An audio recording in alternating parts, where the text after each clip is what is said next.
You leave 10 minutes earlier now.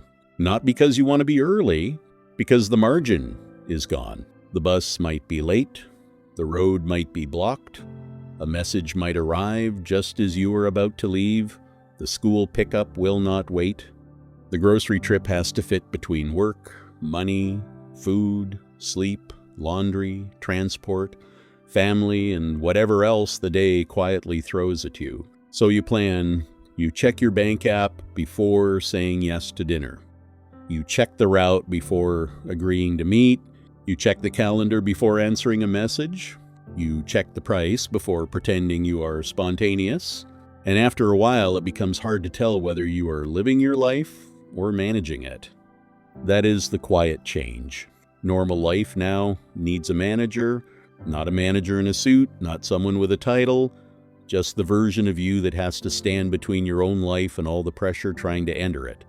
The public language still talks about flexibility, choice, productivity, well-being, empowerment, smarter tools, and better systems, but private behavior tells a colder story.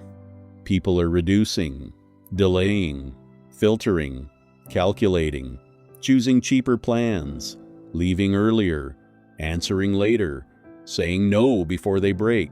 That does not always look like a crisis from the outside. It looks like someone standing in a supermarket aisle and putting one item back. It looks like a father leaving work early, then answering emails later at night. It looks like a woman declining a quick coffee because quick means 90 minutes of transport, money, timing, and emotional energy. It looks like a young person suggesting a walk instead of a date because the budget already made the decision. This is not laziness. This is life turned into logistics. And the numbers are starting to describe what ordinary people already feel. In the UK, the Office for National Statistics reported that many adults were spending less on food shopping and essentials because of cost of living pressure. In the United States, the Conference Board reported that many consumers were cutting back because of rising prices, buying fewer items, and delaying expensive purchases. Those are not just economic indicators. They are daily movements, a cheaper basket, a postponed repair, a smaller plan, another moment where a person has to think before living. Housing makes the same point, only harder. Eurostat reported that in 2024, 8.2% of people in the EU lived in households spending 40% or more of disposable income on housing. Denmark was higher, at 14.6%. The OECD's 2026 survey of Denmark also pointed to housing affordability pressure, especially around cities, young people, and family formation. That sounds technical until it enters a real life.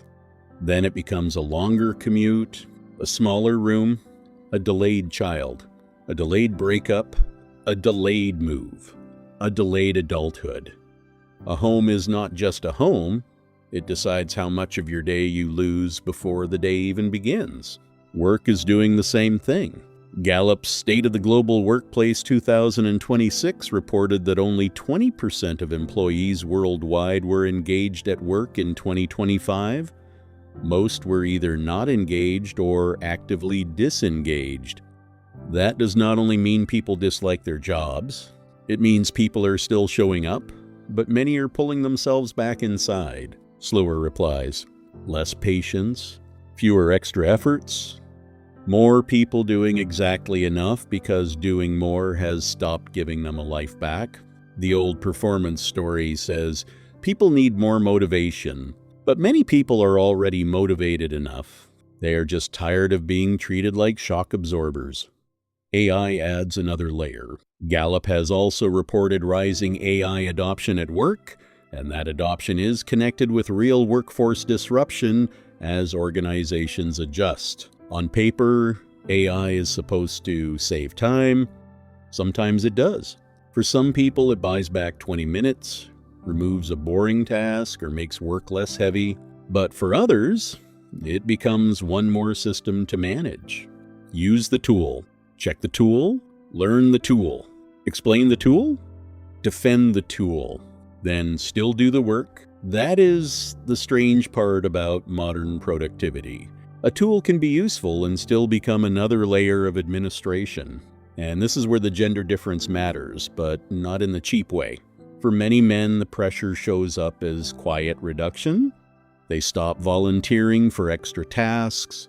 They calculate the cost of dating before they ask. They avoid making promises they cannot afford. They stay longer in jobs that drain them because rent does not care about self-actualization. They answer fewer messages, not because they feel nothing, but because every new conversation can become another demand. A lot of men do not always talk about that pressure. They adjust around it. For many women, the same system often arrives through coordination. Childcare, family logistics, food, appointments, emotional availability, safety, timing, social plans, aging parents, school messages, household gaps. The OECD's Denmark survey points to family policy, childcare quality, and housing as real factors connected to work and family formation. In ordinary life, that becomes concrete fast. Choosing a job because pickup works, declining a shift because childcare does not, remembering the appointment, checking the message, buying the thing, noticing the empty thing before anyone else notices it. This is not moral superiority. It is behavior. A lot of women are not simply better at planning. They are often punished faster when planning fails. The contrast is sharp. Men are often judged by whether they can provide stability. Women are often judged by whether they can maintain continuity. Both are squeezed by the same logistics machine, but the pressure lands differently. A man may feel the cost in status, money, work hours, and the fear of not being enough. A woman may feel it in time fragmentation, hidden coordination, emotional access, and the expectation that she will keep the day from falling apart. If we flatten that into slogans, we miss the actual behavior. Men are not just victims. Women are not just heroes. Ordinary people are adapting to pressure in the ways their roles punish them least. Dating shows it clearly.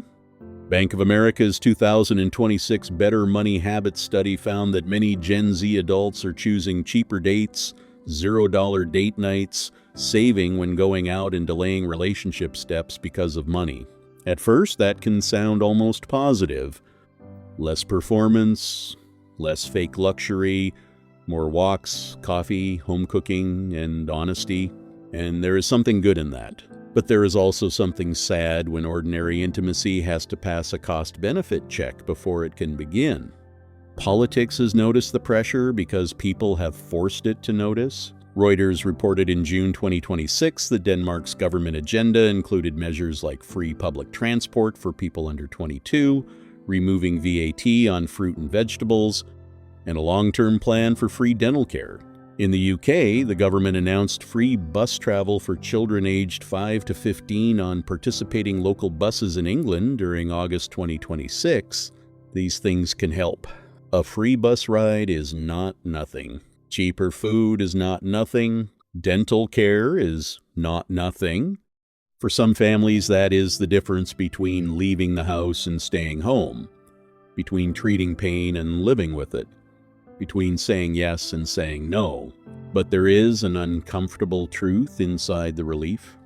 When politics starts offering transport, food, and dental care as pressure relief, it is also admitting that normal life has become too expensive to run smoothly. That does not make the help bad. It means the problem is deeper than one free fare, one voucher, one well-being poster, one budgeting app, or one new workplace tool. A lot of modern solutions do not remove pressure. They help ordinary people administer pressure more efficiently. Budgeting does not fix low margins. AI does not fix overload if the workload rises behind it. Flexibility does not fix childcare if the hours do not match. Well-being does not fix a job where people have no time to breathe. Family responsibility does not fix a care system that sends the work home without sending support with it. The unpopular truth is that many people are not failing at life. They are successfully managing a life that has become badly designed, And the positive truth is that people are not only breaking, they are becoming more honest. They are saying no earlier. They are choosing cheaper plans with less shame. They are using tools where the tools actually help. They are talking more openly about money.